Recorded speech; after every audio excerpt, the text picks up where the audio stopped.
الحمد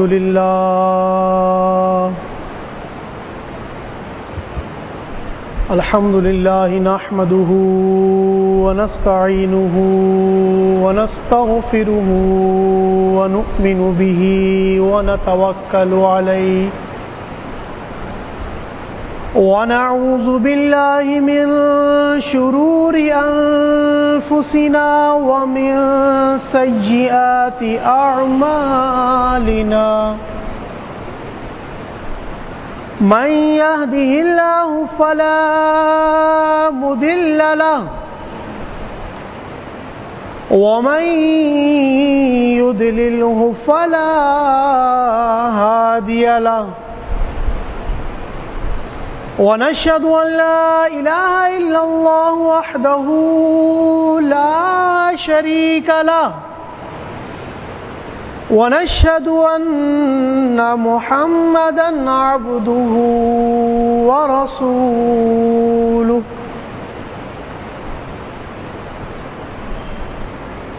وقال تعالى في محكم كتابه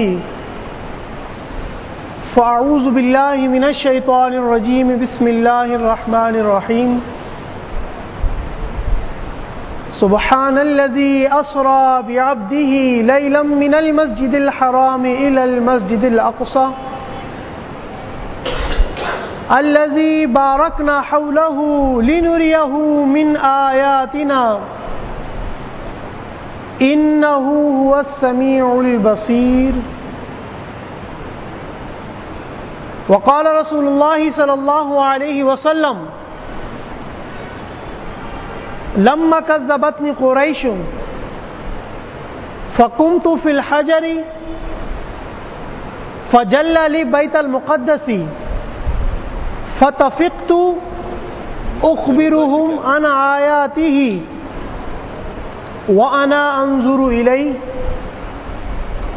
أو كما قال عليه الصلاة والسلام۔ تمام تعریفیں اللہ رب العزت کے لیے جو تمام جہانوں کا پالنے والا ہے، ہم سب کا خالق و مالک ہے۔ تمام درود و سلام کے تحفے سرکار دو عالم نور مجسم شاہ بنی آدم صلی اللہ تعالی علیہ وآلہ وسلم کی خدمت اقدس میں۔ مختصر سے حمد و صلوات کے بعد رب تعالیٰ کا احسان عظیم کہ اس نے ہمیں ایک موقع عنایت کیا کہ اس بابرکت شب کے اندر ہمیں اپنے گھر کے اندر بیٹھنے کا موقع دیا اور کچھ باتیں قرآن و سنت کے مطابق سیکھنے کا موقع دیا۔ الحمدللہ ہم خوش نصیب ہیں کہ رب تعالیٰ نے اس عظیم شب کے آغاز کے وقت ہی ہمیں اپنے گھر میں آنے کا موقع دیا۔ موضوع معراج النبی صلی اللہ علیہ وسلم۔ آپ سب کو اس بات کا علم ہونا چاہیے کہ آج کی شب شب معراج کے نام سے منسوب ہے۔ اس کے اندر کیا حکمتیں پوشیدہ ہیں، کیا رموز اس کے اندر پوشیدہ ہیں اور کن باتوں کا جاننا ضروری ہے، اس لیے اس موضوع کا انتخاب کیا گیا تاکہ لوگوں تک قرآن و سنت کی روشنی میں اسلام کی صحیح تعلیمات پہنچ سکیں اور ہم اپنی زندگی کو شریعت مطہرہ کے مطابق بسر کرنے کی کوشش کریں۔ آج کی شب شب معراج، اور یہ شب رجب المرجب کی 27ویں شب کہلاتی ہے۔ یہ عظیم شب کہ اس رات رب تعالیٰ نے حضور صلی اللہ علیہ وآلہ وسلم کو اس دنیا سے آسمانوں تک، آسمانوں سے سدرۃ المنتہا تک اور سدرۃ المنتہا سے لے کے فکانہ قاب قوسین او ادنیٰ کے مقام تک سیر کرائی۔ ان باتوں کا ذکر کلام پاک کے اندر موجود، احادیث مبارکہ کے اندر موجود۔ یہی باتیں آج آپ کے سامنے بیان کرنا مقصود ہے کہ ہمارا عقیدہ کیا ہے، ہم اس کو جانیں، قرآن و سنت کیا سکھاتی ہے ہم اس کو جانیں، اور شریعت مطہرہ کے مطابق زندگی بسر کریں۔ رب تعالیٰ نے اس شب سے متعلق اپنے پاک کلام کے اندر بیان کیا، اور ان الفاظ کے ساتھ اپنے کلام کو مزین کیا، سبحان الذی، پاک ہے وہ ذات، اسریٰ بعبدہ لیلا من المسجد الحرام الی المسجد الاقصی، پاک ہے وہ ذات جو لے گئی اپنے عبد خاص کو رات کے ایک قلیل حصے کے اندر مسجد حرام سے مسجد اقصی تک، الذی بارکنا حولہ، کہ جس کے ارد گرد ہم نے اپنی نشانیاں رکھی ہیں، برکتیں رکھی ہیں، لنریہ من آیاتنا، کہ تاکہ ہم اپنے حبیب کو اپنی کچھ نشانیاں دکھا سکیں۔ انہ هو السمیع البصیر، اور بے شک تمہارا رب خوب سننے والا اور خوب دیکھنے والا ہے۔ یہ اس آیہ کریمہ کا ترجمہ۔ اس کے ایک ایک لفظ کے اوپر گفتگو کی جائے تو وقت کم ہو جائے گا، الفاظ کم ہو جائیں گے، لیکن اس کا حق ادا نہیں ہو سکے گا۔ وقت مقررہ کے اندر اپنی تقریر کو ختم کرنا اور پورا پیغام آپ تک منتقل کرنا، اس کو ضروری سمجھا گیا۔ چلتے ہیں آیہ کریمہ کی طرف اور اس کے ایک ایک لفظ کے اوپر غور کرتے ہیں، اس سے کیا سبق ہمیں ملتا ہے اس کو سمجھنے کی کوشش کرتے ہیں۔ رب تعالیٰ قرآن پاک کے 15ویں سپارے کی سورہ بنی اسرائیل کی پہلی آیت کے اندر ارشاد فرماتا ہے، سبحان الذی، کہ پاک ہے وہ ذات، ہر عیب سے، ہر نقص سے، ہر برائی سے۔ کس کی ذات؟ اللہ عز و جل کی ذات۔ رب تعالیٰ نے اس شب کا ذکر کیا اپنے پاک کلام کے اندر، اور ذکر کی ابتدا میں اپنا ذکر کیا۔ کس لیے؟ وہ اس وجہ سے کہ اگر تا قیامت لوگ حضور صلی اللہ علیہ وسلم پر اعتراض کرتے رہیں گے، یا ان کا یہ اعتراض اٹھتا ہے کہ یہ کس طرح ممکن ہو سکتا ہے کہ ایک بشر اس زمین سے ساتوں آسمان تک اور سدرۃ المنتہا سے واپس بھی آ جائے رات کے قلیل حصے میں، یہ کیسے ممکن ہو سکتا ہے؟ تو رب تعالیٰ نے ان تمام اعتراضات کا جواب دینے کے لیے سب سے پہلے اپنا ذکر رکھا کہ پاک ہے وہ ذات، پاک ہے وہ ذات۔ اور لفظ سبحان سے متعلق حضرت سیدنا طلحہ رضی اللہ تعالیٰ عنہ نے حضور صلی اللہ علیہ وآلہ وسلم سے پوچھا، یا رسول اللہ صلی اللہ علیہ وسلم، سبحان سے مراد کیا ہے؟ تو آپ علیہ الصلوۃ والسلام نے بیان کیا، تنزیہ عن کل سوء، کہ وہ ذات جو ہر قسم کے عیب سے، نقص سے پاک ہو، اس ذات کو سبحان کہا جاتا ہے۔ اور وہ ذات کس کی؟ اللہ عز و جل کی ذات۔ بس اس بات کو جان لو، باقی خود بخود سارا واقعہ سمجھ آ جائے گا کہ رب تعالیٰ نے اس بات کا ذکر کیا تو سب سے پہلے اپنا ذکر رکھا کہ پاک ہے وہ ذات جو لے گئی اپنے عبد خاص کو۔ یہاں پر لفظ رب تعالیٰ نے رسول کا استعمال نہیں کیا، عبد کا لفظ استعمال کیا حضور صلی اللہ علیہ وسلم کے لیے۔ اس کے اندر کیا حکمت پوشیدہ؟ مفسرین نے اس بات کو بیان کیا کہ لفظ عبد سے مراد وہ جو جسم اور روح دونوں کے ساتھ ہو، جسم اور روح کا مجموعہ ہو، مرکب ہو، وہ عبد کہلاتا ہے۔ تو اس سے بخوبی ہمیں بات سمجھ آ جاتی ہے کہ آپ علیہ الصلوۃ والسلام بشری حالت میں گئے، جسمانی حالت میں گئے، نہ کہ روحانی معراج تھی۔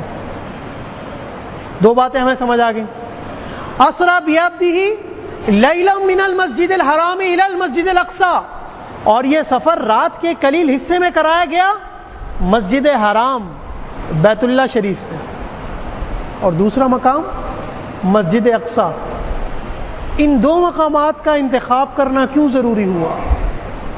یوں تو اتنی بڑی زمین ہے، جہاں سے رب تعالیٰ چاہتا اس سفر معراج کو شروع کرتا، جہاں چاہتا ختم کرتا، لیکن رب تعالیٰ نے ان دو مقامات کا ذکر اپنے پاک کلام میں بیان کیا۔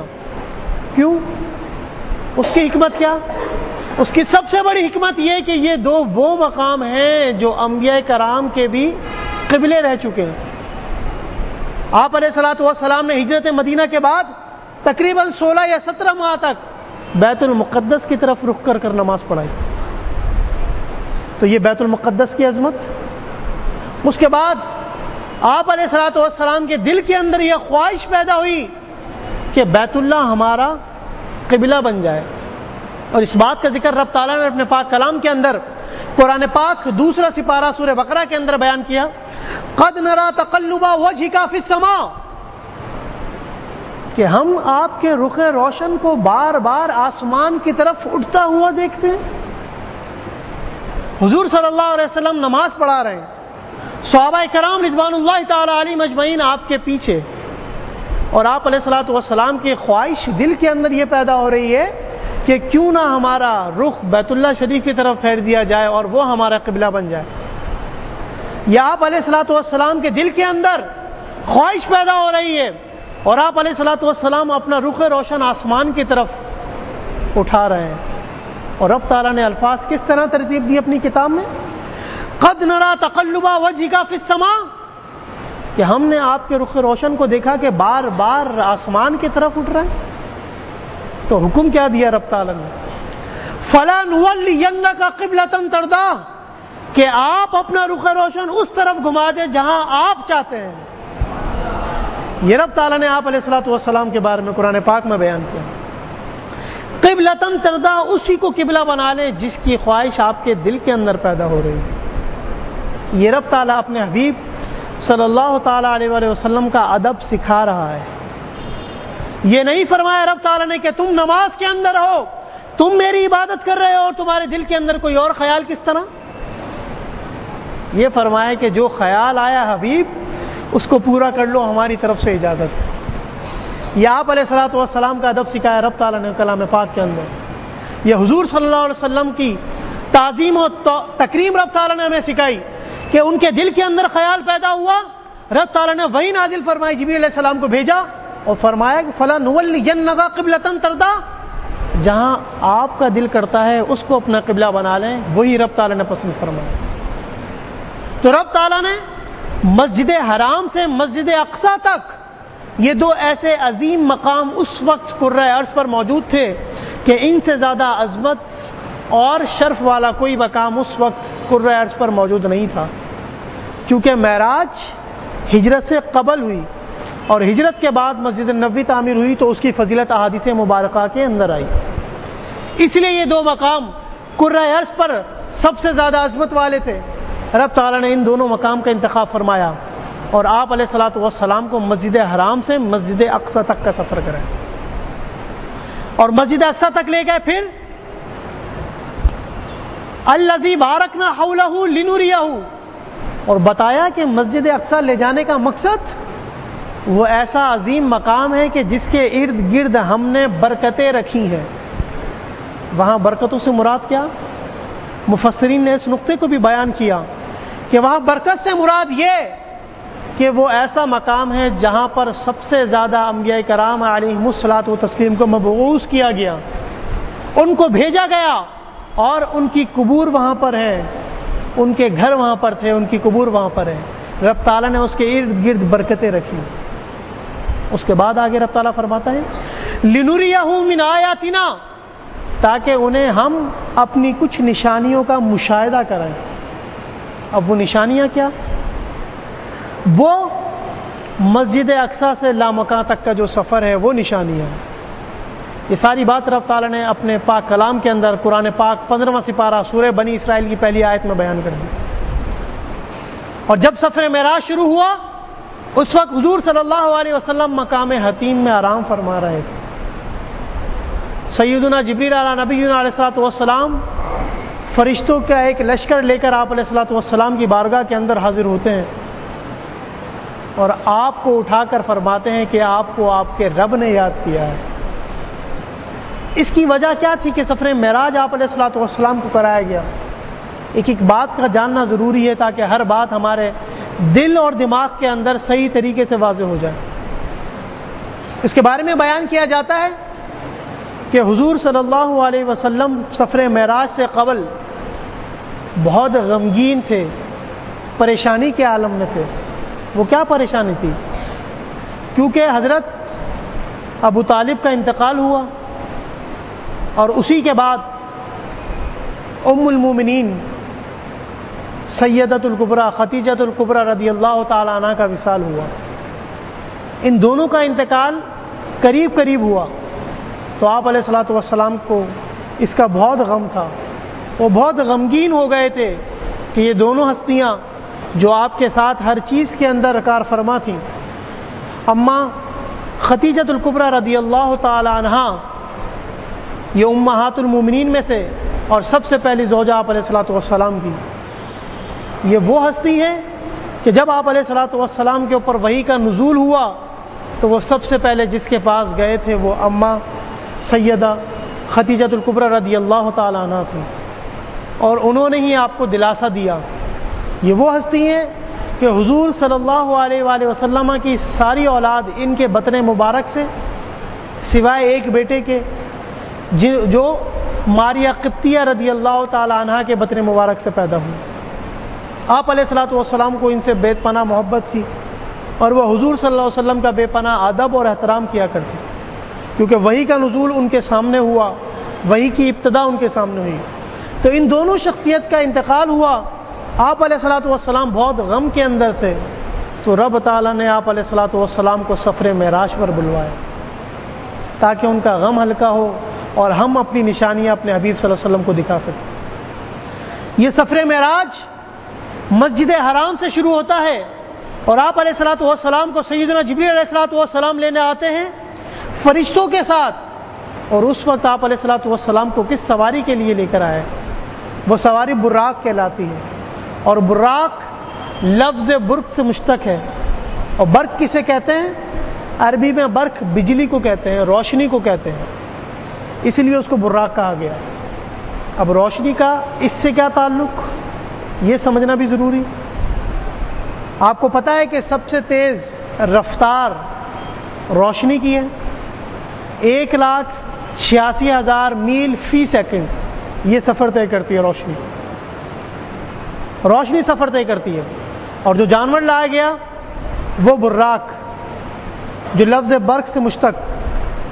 آپ علیہ الصلوۃ والسلام نے اس کی خوبی صحابہ کرام رضوان اللہ تعالی علیہم اجمعین کے سامنے بیان کی کہ وہ سواری ایسی تھی یدع حافرہ عند منتہا طرفہ، کہ وہ ایسی سواری تھی کہ جہاں اس کی نگاہ ختم ہوتی تھی وہاں پر وہ اپنا قدم رکھتی تھی۔ یہ وہ سواری تھی، کوئی عام سواری نہیں تھی۔ حضور صلی اللہ علیہ وسلم کو اس براق کے اوپر سوار کیا گیا اور پھر مسجد حرام سے مسجد اقصیٰ تک لے جایا گیا۔ جب آپ علیہ الصلوۃ والسلام مسجد اقصیٰ کی طرف جا رہے تھے تو وہ کیا دیکھتے ہیں؟ سیدنا موسیٰ علیہ نبینا علیہ الصلوۃ والسلام اپنی قبر انور کے اندر نماز ادا فرما رہے ہیں۔ آپ علیہ الصلوۃ والسلام نے صحابہ سے فرمایا مررت بموسیٰ وهو قائم يصلي في قبره، میرا گزر اس رات موسیٰ کے پاس سے ہوا اور موسیٰ اپنی قبر کے اندر نماز ادا کر رہے تھے۔ اس سے کیا بات سمجھ آتی ہے؟ اس سے یہ بات سمجھ آتی ہے کہ انبیاء کرام علیہم الصلاۃ والتسلیم اپنی قبور انور کے اندر زندہ ہیں، ان کے اجسام صحیح سلامت ہیں، ان کے جسم کو مٹی نہیں کھائے گی، کیونکہ رب تعالیٰ نے یہ فضیلت انبیاء کرام علیہم الصلاۃ والتسلیم کو دی ہے کہ مٹی ان کے اجسام کو نہیں کھائے گی، ان کے جسم کو نہیں کھائے گی۔ وہ صحیح حالت کے اندر تھے۔ آپ علیہ الصلوۃ والسلام نے بیان کیا کہ وہ اپنی قبر کے اندر کھڑے ہو کے نماز پڑھ رہے تھے۔ آپ علیہ الصلوۃ والسلام بیت المقدس پہنچتے ہیں، مسجد اقصیٰ، اور وہاں پر تمام انبیاء کرام علیہم الصلوۃ والتسلیم آپ کے پیچھے، ان کے پیچھے فرشتے، اور آپ علیہ الصلوۃ والسلام وہاں پر سب کی امامت کرتے ہیں۔ اور اس شب آپ علیہ الصلوۃ والسلام کے سر اقدس پر امام الانبیاء کا تاج رکھا گیا کہ آپ نے تمام انبیاء و مرسلین کو اپنے پیچھے نماز پڑھائی اور سب ان کے پیچھے موجود، اور مسجد اقصیٰ کے اندر آپ علیہ الصلوۃ والسلام نے امامت فرمائی۔ یہاں تک تو وہ بات جو کلام پاک نے بیان کی سورہ بنی اسرائیل کی پہلی آیت کے اندر۔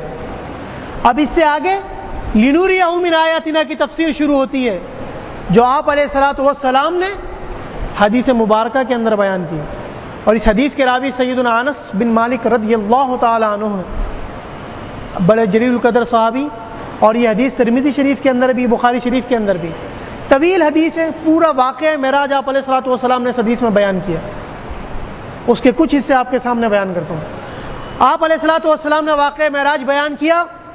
آپ نے بیان کیا کہ جب میں نماز سے فارغ ہو گیا تو پھر مجھے آسمانوں کی طرف لے جایا گیا، اور سیدنا جبریل علیہ نبی علیہ الصلوۃ والسلام فرشتوں کے لشکر کے ساتھ، میں براق کے اوپر سوار، اور پھر مجھے آسمانوں کی طرف لے جایا گیا۔ خواجہ نظام الدین اولیاء دہلوی علیہ رحمٰ نے سفر معراج کو 3 حصوں کے اندر منقسم کیا، 3 طبقات کے اندر تقسیم کی۔ پہلا اسرا، انہوں نے بتایا اسرا جو مسجد حرام سے مسجد اقصیٰ تک کا سفر، اس کے بعد معراج جو مسجد اقصیٰ سے لے کر سدرۃ المنتہا تک، اس کے بعد اعراج جو سدرۃ المنتہا سے لے کر فکانہ قاب قوسین او ادنیٰ کے مقام تک۔ ان 3 حصوں میں اس پورے سفر کو انہوں نے منقسم کیا۔ اب سفر معراج شروع ہوا۔ آپ علیہ الصلوۃ والسلام نے بیان کیا کہ میں جبریل کے ساتھ سفر معراج پر مسجد اقصیٰ کے اندر امامت کرانے کے بعد جب میں فارغ ہوا تو پھر میں آسمان کی طرف لے جایا گیا۔ سیدنا جبریل علیہ نبی علیہ الصلوۃ والسلام نے پہلے آسمان کے دروازے پر دستک دی۔ وہاں کے دربان نے پوچھا کون؟ فرمایا جبریل۔ پوچھا آپ کے ساتھ کوئی ہے؟ فرمایا معی محمد صلی اللہ علیہ وسلم۔ فرمایا میرے ساتھ محمد صلی اللہ علیہ وسلم ہے۔ فرشتوں نے پوچھا ان کو بلایا گیا ہے؟ فرمایا ہاں، ان کو ان کے رب نے یاد کیا۔ تو انہوں نے دروازہ کھولا اور آپ علیہ الصلوۃ والسلام پہلے آسمان کی طرف، وہاں آپ کی ملاقات سیدنا آدم علی نبینا علیہ الصلوۃ والسلام سے ہوتی ہے، اور وہ حضور صلی اللہ علیہ وسلم کو مرحبا مرحبا کہہ کر پکارتے ہیں، کہتے ہیں میرے بیٹے اور میری اولاد میں پیدا ہونے والے پیغمبر، مبارک ہو تمہیں تمہارے رب نے یاد کیا۔ ادھر آپ علیہ الصلوۃ والسلام کی ملاقات پہلے آسمان پر حضرت آدم علی نبینا علیہ الصلوۃ والسلام سے ہوئی۔ اس کے بعد اسی طرح دوسرے آسمان پر پہنچے، وہاں پر دستک دی، پوچھا کون؟ فرمایا جبریل۔ پوچھا آپ کے ساتھ کوئی ہے؟ فرمایا ہاں میرے ساتھ محمد صلی اللہ علیہ وسلم ہے۔ پوچھا کیا ان کو بلایا گیا؟ فرمایا ان کو بلایا گیا ان کے رب نے۔ دوسرے آسمان کا دروازہ کھلتا ہے، آپ علیہ الصلوۃ والسلام دوسرے آسمان پر، یہاں آپ کی ملاقات سیدنا یحییٰ علی نبینا علیہ الصلوۃ والسلام اور سیدنا عیسیٰ علی نبینا علیہ الصلوۃ والسلام سے ہوئی۔ اسی طرح تیسرے آسمان پر آپ علیہ الصلوۃ والسلام تشریف لے جاتے ہیں، وہاں پر آپ کی ملاقات سیدنا یوسف علی نبینا علیہ الصلوۃ والسلام سے ہوتی ہے۔ اسی طرح چوتھے آسمان کی طرف، وہاں پر آپ کی ملاقات سیدنا ادریس علی نبینا علیہ الصلوۃ والسلام سے ہوتی ہے۔ اس کے بعد آپ 5ویں آسمان کی طرف جاتے ہیں، تو 5ویں آسمان پر آپ کی ملاقات سیدنا ہارون علی نبینا علیہ الصلوۃ والسلام سے ہوئی۔ اس کے بعد 6ٹھے آسمان پر، وہاں پر آپ کی ملاقات سیدنا موسیٰ علی نبینا علیہ الصلوۃ والسلام سے ہوئی۔ اس کے بعد 7ویں آسمان کی طرف آپ پہنچتے ہیں، تو وہاں پر آپ کی ملاقات سیدنا ابراہیم علی نبینا علیہ الصلوۃ والسلام سے ہوئی۔ ان تمام باتوں کا ذکر حدیث کے اندر موجود، جو بخاری شریف کے اندر، ترمذی شریف کے اندر موجود، مشکات شریف کے اندر یہ حدیث موجود، کتاب المعراج کے اندر معراج کا بیان ہے، اس کے اندر پہلی حدیث یہی موجود، طویل حدیث یہ موجود۔ یہ حدیث مشکات شریف مترجم 3ری جلد کے اندر معراج کے بیان کے اندر پہلی حدیث یہی، تاکہ آپ لوگوں کو اس بات کی تسلی رہے جو کچھ بیان ہو رہا ہے وہ ریفرنس کے ساتھ بیان ہو رہا ہے، تاکہ دل کے اندر کوئی خلش باقی نہ رہے کہ کوئی ایسی بات بیان کر دی گئی جو واقعے کی شکل میں ہو، اس کا ریفرنس نہ دیا گیا ہو۔ یہ حدیث موجود مشکات شریف کے اندر۔ آپ علیہ الصلوۃ والسلام نے ان انبیاء کرام علیہم الصلوۃ والتسلیم کے اسماء بیان کیے اور بتایا میں نے ان سب سے ملاقات کی، اور اس شب مجھے رب تعالیٰ نے جہنم دکھائی، رب تعالیٰ نے مجھے جنت دکھائی۔ اس وقت میں نے ایسے لوگوں کو ملاحظہ کیا کہ جو عذاب کے اندر مبتلا تھے، بڑی بڑی آگ کی کینچیوں سے ان کے چہروں کو مسح کیا جا رہا تھا، ان کے ہونٹوں کو کاٹا جا رہا تھا۔ آپ علیہ الصلوۃ والسلام نے بیان کیا کہ اس شب میں نے ایسی خواتین کو دیکھا کہ جو سر سے لے کے پاؤں تک عذاب کے اندر۔ پوچھا کیوں؟ آپ علیہ الصلوۃ والسلام کو بتایا گیا کہ یہ وہ خواتین ہیں جو ایک دوسرے کی غیبت، چغلی اور اس قسم کی باتوں کے اندر، ایسے مردوں کو میں نے ملاحظہ کیا، ان کے بارے میں نے پوچھا جبریل سے، جبریل نے فرمایا، انہوں نے بتایا کہ حضور صلی اللہ علیہ وسلم کو اس بات کا بتایا کہ یہ ایسے مرد ہیں جو جھوٹ بولا کرتے تھے، غیبت کیا کرتے تھے، یا جو کہتے تھے اس پر عمل نہیں کیا کرتے تھے۔ آپ علیہ الصلوۃ والسلام کو ان تمام چیزوں کا مشاہدہ کرایا گیا، یہاں تک آپ علیہ الصلوۃ والسلام سدرۃ المنتہا تک پہنچتے ہیں۔ پھر ایک ایسا مقام آتا ہے کہ جہاں پر سیدنا جبریل علیہ نبینا علیہ الصلوۃ والسلام آپ کا ساتھ چھوڑ دیتے ہیں، اور کیا فرماتے ہیں کہ حضور اس سے ایک قدم بھی میں آگے بڑھا تو نورانیت سے میرے پر جل جائیں گے۔ اور الفاظ کی ترتیب کس طرح؟ لو دنوت وانملتن لا احترقت۔ کتاب الشفا کے اندر، شرح شفا کے اندر ملا علی قاری علیہ الرحمٰن نے پہلی جلد کے اندر اس بات کو نقل کیا۔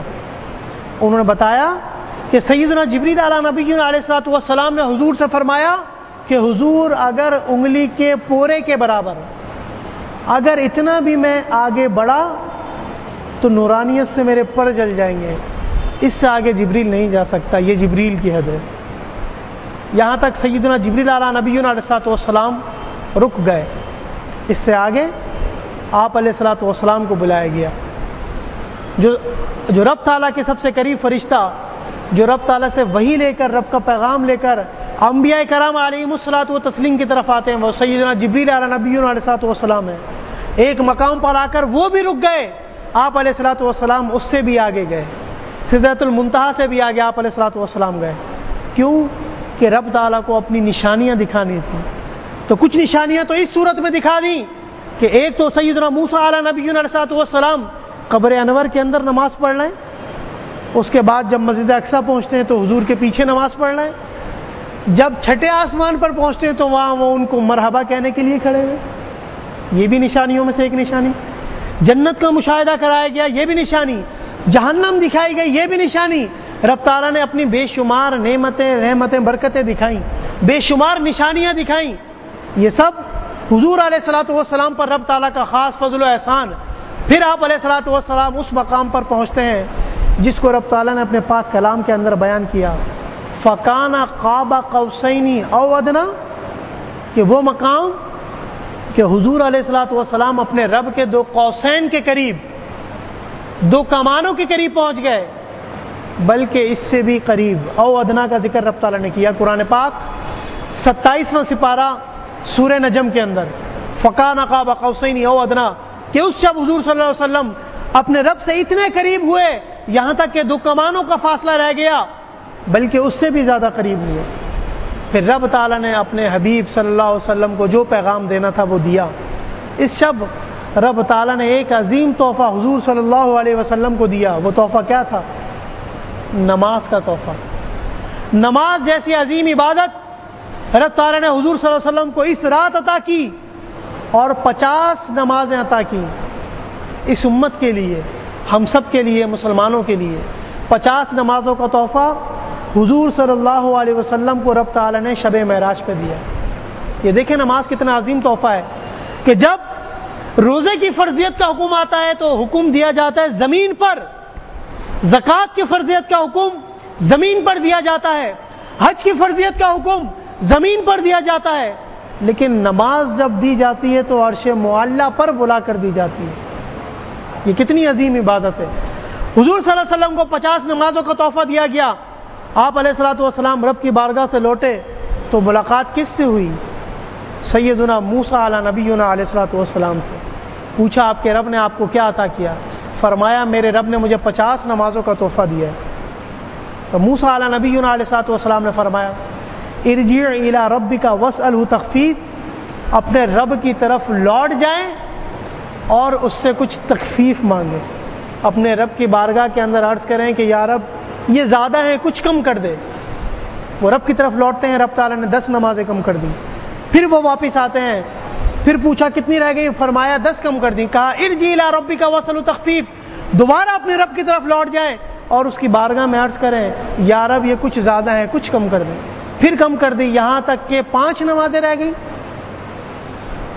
پھر موسیٰ علیہ الصلوۃ والسلام نے دوبارہ فرمایا کہ ارجع الی ربک واسألہ تخفیف، آپ علیہ الصلوۃ والسلام نے فرمایا مجھے اپنے رب کی بارگاہ میں بار بار جانے سے حیا آتی ہے، اور وہ 5 نمازوں کا تحفہ لے کر وہ زمین پر آئے، اور یہ نماز جیسی عظیم عبادت عرش معلّہ پر دی گئی، شب معراج کے وقت دی گئی۔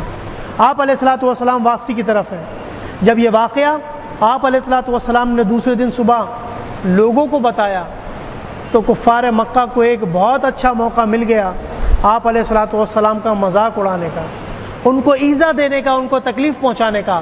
آپ علیہ الصلوۃ والسلام نے بیان کیا کہ میں رات کے قلیل حصے کے اندر مسجد حرام سے مسجد اقصیٰ اور مسجد اقصیٰ سے سدرۃ المنتہا، سدرۃ المنتہا سے قاب قوسین کے مقام تک اپنے رب کے پاس پہنچا اور وہاں سے نماز کا تحفہ لے کر اسی رات واپس آ گیا۔ تو انہوں نے کہا یہ کس طرح ممکن ہو سکتا ہے کہ ایک انسان اتنا طویل سفر اتنے قلیل وقت کے اندر کر لے؟ اس پوری گفتگو کا جواب ایک جملے کے اندر جو رب تعالیٰ نے اپنے پاک کلام کے اندر بیان کیا، فرمایا سبحان الذی، پاک ہے وہ ذات جو لے گئی اپنے عبد خاص کو، کہ اگر کوئی اعتراض ہے تو وہ رب تعالیٰ کی طرف لوٹے گا، کیونکہ رب تعالیٰ نے حضور صلی اللہ علیہ وسلم کو سیر کرائی، رب تعالیٰ حضور صلی اللہ علیہ وسلم کو لے گیا اپنی قدرت سے، اپنی حکمت سے، رب تعالیٰ لے گیا، حضور صلی اللہ علیہ وسلم خود نہیں گئے، رب تعالیٰ لے گیا، تو کوئی اعتراض ہوتا ہے تو وہ رب کی طرف جائے گا۔ تو فرشتوں نے اس بات کا اہتمام کیا کہ جس طرح رب تعالیٰ نے ان کو کہا اسی طریقے سے پورا سفر طے کرایا گیا، اور آپ علیہ الصلوۃ والسلام نے بات بیان کی تو کفار مکہ نے اس بات پر مذاق اڑایا، اور ابو جہل نے کہا اے کیسے ہو سکتا ہے، اس طرح کیسے ممکن؟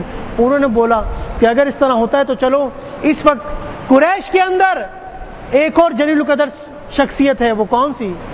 سیدنا ابو بکر صدیق رضی اللہ تعالیٰ عنہ کی۔ وہ اپنا لشکر لے کر ابو جہل ان کے دروازے پر گیا، دروازے پر دستک دی اور پوچھا اے ابن ابی قحافہ، تمہارا دوست محمد صلی اللہ علیہ وسلم وہ یہ کہتے ہیں کہ میں رات کے قلیل حصے کے اندر اتنا طویل سفر کر کے واپس آ گیا، کیا یہ ممکن ہے؟ قربان جائیے ابو بکر صدیق رضی اللہ تعالیٰ عنہ کی ذات پر، انہوں نے یہ نہیں کہا کہ اچھا ایسی بات ہے تو ذرا میں حضور سے مل لوں، ذرا 2-4 سوالات کر لوں، شاید ہے تم لوگ بات نہیں سمجھے، میں صحیح طریقے سے سمجھ کے پھر تمہیں جواب دے دوں۔ نہیں، انہوں نے یہ سنا کہ کس سے متعلق سوال کیا جا رہا ہے، فرمایا محمد صلی اللہ علیہ وسلم کے متعلق۔ تو سیدنا صدیق اکبر رضی اللہ تعالیٰ عنہ نے فرمایا کہ اگر یہ الفاظ محمد صلی اللہ علیہ وسلم نے کہیں تو میں پہلا شخص ہوں جو اس بات کی تصدیق کرتا ہوں کہ یہ حق ہے۔ یہ سیدنا صدیق اکبر رضی اللہ تعالیٰ عنہ کی شان کہ بغیر سوچے سمجھے اس بات کی تصدیق کر دی۔ کیوں کر دی؟ کیونکہ وہ اس بات کو جانتے تھے کہ حضور صلی اللہ علیہ وسلم کی زبان اقدس سے کبھی جھوٹ نہیں نکلا۔ وما ينطق عن الهوى ان هو الا وحی یوحى، کہ وہ کوئی بھی بات اپنی نفس کی پیروی کرتے ہوئے نہیں کہتے، یہ جو کچھ کہتے ہیں وہ وہی ہوتا ہے۔ سیدنا صدیق اکبر رضی اللہ تعالیٰ عنہ نے اس بات کی برملا تصدیق کی کہ حضور صلی اللہ علیہ وسلم نے اگر یہ الفاظ بیان کیے تو صدیق اس بات کی تصدیق کرتا ہے۔ اور جب آپ علیہ الصلوۃ والسلام کی بارگاہ میں آتے ہیں حضرت ابو بکر، تو آپ علیہ الصلوۃ والسلام ان کو کیا لقب دیتے ہیں؟ صرف صدیق نہیں کہا بلکہ صدیق اکبر کہا، صدیق اکبر رضی اللہ تعالیٰ عنہ، یہ لقب ان کو ملا۔ بعض لوگ شب معراج کا واقعہ سن کر حضور کی زبان سے اسلام سے نکل گئے، مرتد ہو گئے، اور بعض اس بات کے اوپر طنز و مزاح کرنے لگے، اور بعض لوگوں کا ایمان تقویت پکڑ گیا، اور ایک ذات حضرت ابو بکر کی بھی تھی جن کو لقب صدیق اکبر عطا ہو گیا۔ اور یہ بات کہ اتنا طویل سفر کس طرح ممکن ہو سکتا ہے؟ ایک اعتراض یہ کہ اگر یہ روحانی معراج تھی یا جسمانی، اس کا جواب بیابدی ہی سے ملتا ہے کہ آپ کہتے ہیں جسم اور روح دونوں چیزوں کا موجود ہونا، اس کو آپ کہتے ہیں۔ تو اس سے بات واضح ہوتی ہے آپ علیہ الصلوۃ والسلام نے بشری حالت کے اندر معراج کی، جسمانی معراج تھی، روحانی معراج نہیں تھی؟ اس کا دوسرا جواب یہ، اگر آپ علیہ الصلوۃ والسلام یہ بیان کرتے کہ میں خواب کے اندر ساتوں آسمان کی سیر کر کے آ گیا، تو کفار مکہ کو کیا پڑی تھی کہ اس بات کی تصدیق لیتے؟ خواب کے اندر کوئی کہاں سے کہاں چلا جائے، کوئی بھی جا سکتا ہے۔ صبح کوئی کہہ دے بھائی میں اتنی دور گیا، اس کی تصدیق کی ضرورت نہیں ہے، سند کی ضرورت نہیں ہے۔ کفار مکہ اس بات کو جانتے تھے کہ یہ جو اپنی زبان سے بیان کر رہے ہیں یہ حق ہے اور یہ جسمانی معراج ہے۔ اگر یہ خواب کے اندر ہوتی تو ہمیں پوچھنے کی حاجت ہی نہیں تھی۔ تو یہ جسمانی معراج تھی، خود ان کے اعتراض سے واضح ہوتا ہے۔ دوسری بات، آپ علیہ الصلوۃ والسلام نے کیا رب تعالیٰ کا دیدار کیا اپنے سر کی آنکھوں سے یا نہیں؟ اس کی دلیل قرآن پاک سے، وقت مختصر دلیل پیش کرتا ہوں۔ قرآن پاک 9واں سپارہ سورہ اعراف آیت نمبر 143، الفاظ کیا ہیں؟ سیدنا موسیٰ علیہ نبینا علیہ الصلوۃ والسلام رب کی بارگاہ کے اندر دعا کرتے ہیں، عرض کرتے ہیں، ذرا توجہ فرمائیے اس بات پہ۔ قال ربی ارنی انظر الیک، یا رب میں تیرا دیدار کرنا چاہتا ہوں۔ کون فرما رہا ہے؟ موسیٰ علیہ الصلوۃ والسلام، قرآن پاک 9واں سپارہ سورہ اعراف آیت نمبر 143، 143۔ قال ربی ارنی انظر الیک، رب میں تجھے دیکھنا چاہتا ہوں، تیرا دیدار کرنا چاہتا ہوں۔ رب تعالیٰ نے کیا جواب دیا؟ رب نے یہ نہیں کہا کہ ہم اپنا دیدار نہیں کرائیں گے، رب نے فرمایا لن ترانی، موسیٰ تم ہمارا دیدار کر نہیں سکتے۔ موسیٰ علیہ الصلوۃ والسلام نے فرمایا قال ربی ارنی انظر الیک قال لن ترانی، رب تعالیٰ نے فرمایا کہ تم ہمارا دیدار نہیں کر سکتے، تمہاری آنکھ اس بات کی متحمل نہیں کہ ہماری تجلی برداشت کر سکیں۔ رب تعالیٰ نے یہ نہیں کہا کہ ہمیں کوئی دیکھ نہیں سکتا، رب تعالیٰ نے یہ فرمایا موسیٰ تم دیکھ نہیں سکتے۔ کیوں؟ کیونکہ اللہ اپنے انبیاء کرام علیہم الصلوۃ والتسلیم کی تعظیم و توقیر سکھاتا ہے۔ رب تعالیٰ نے انہیں جھاڑا نہیں کہ موسیٰ کا ایسا سوال کر دیا اپنے رب کی بارگاہ میں، رب نے فرمایا موسیٰ تم دیکھ نہیں سکتے، کیونکہ جھاڑنے سے دھتکارنے سے تو خود رب تعالیٰ ہمیں منع کرتا ہے۔ قرآن پاک 30واں سپارہ سورہ دہا آیت نمبر 10، کیا الفاظ؟ وَأَمَّا السَّائِلَ فَلَا تَنْهَرْ، کہ جب تم سے کوئی مانگنے آئے تو اس کو جھاڑو نہیں، اس کو دھتکارو نہیں، اس کو جھڑکو نہیں۔ یہ رب تعالیٰ تعلیم ہمیں قرآن پاک میں دیتا ہے، یہ تعلیم رب تعالیٰ کی طرف سے۔ موسیٰ علیہ الصلوۃ والسلام نے دیدار کی خواہش ظاہر کی، رب تعالیٰ نے فرمایا لن ترانی، موسیٰ تم دیکھ نہیں سکتے ورنہ جلوہ تو ہم دکھا دیں۔ اور بات یہاں پر ختم نہیں ہوئی، رب تعالیٰ نے فرمایا قال ربی ارنی انظر الیک قال لن ترانی، تو فرمایا کہ اس پہاڑ کی طرف دیکھو، اگر یہ اپنے مقام پر ٹھہر جائے تو تم ہمارا دیدار کر لو گے۔ موسیٰ علیہ السلام نے تو پہاڑ کی طرف دیکھا، رب تعالیٰ نے تجلی کی اور وہ پہاڑ ریزہ ریزہ ہو گیا۔ موسیٰ علیہ السلام اس دیدار کی تاب نہیں لا سکے۔ آپ علیہ الصلوۃ والسلام نے رب تعالیٰ کے اپنے سر کی آنکھوں سے دیدار کیا، یہ مختار قول ہے اہل سنت کی طرف سے، یہ مختار قول ہے۔ اور حضرت عبداللہ ابن عباس رضی اللہ تعالیٰ عنہ کی ایک روایت، اور حضرت ابو ذر نے اس بات کو پوچھا آپ علیہ الصلوۃ والسلام نے کہ آپ نے اپنے رب کا دیدار کیا؟ حضور نے فرمایا میں نے اپنے رب کو جہاں بھی دیکھا، جیسے بھی دیکھا، اس کو نور ہی پایا، رأیت ربی نورا۔ تو اس بات کی تصدیق کہ آپ علیہ الصلوۃ والسلام نے اپنے رب کا دیدار اپنے سر کی آنکھوں سے کیا۔ اور دوسری بات حضور صلی اللہ علیہ وسلم نے بیان کیا انکم سترون ربکم کما ترون القمر لیلۃ البدر، ان قریب تم اپنے رب کا دیدار کرو گے جس طرح تم اس 14ویں کے چاند کو دیکھ رہے ہو۔ آپ علیہ الصلوۃ والسلام نے یہ حدیث بیان کی، یہ حدیث ترمذی شریف جلد 2 کے اندر صفحہ نمبر 317 پہ موجود۔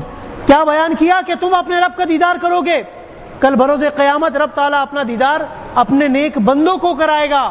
اور یہ سب سے بڑی نشانی کس کے لیے، سب سے بڑی نعمت نمازیوں کے لیے کہ کل بروز قیامت وہ رب تعالیٰ کا دیدار کریں گے۔ کل نمازی رب تعالیٰ کا دیدار کریں گے بروز قیامت۔ رب تعالیٰ نے یہ شرف حضور صلی اللہ علیہ وسلم کو زندگی کے اندر دے دیا کہ ان کو دیدار اسی وقت کرا دیا، شب معراج میں کرا دیا۔ یا آپ علیہ الصلوۃ والسلام کی عظمت، ان کی برکت، ہم سب کو چاہیے کہ اس شب کے اندر خوب عبادت کریں، خوب اپنی نیکیوں کا اہتمام کریں اور رب تعالیٰ کی بارگاہ کے اندر دعا کریں کہ وہ ہمارے گناہوں کو معاف فرما دے۔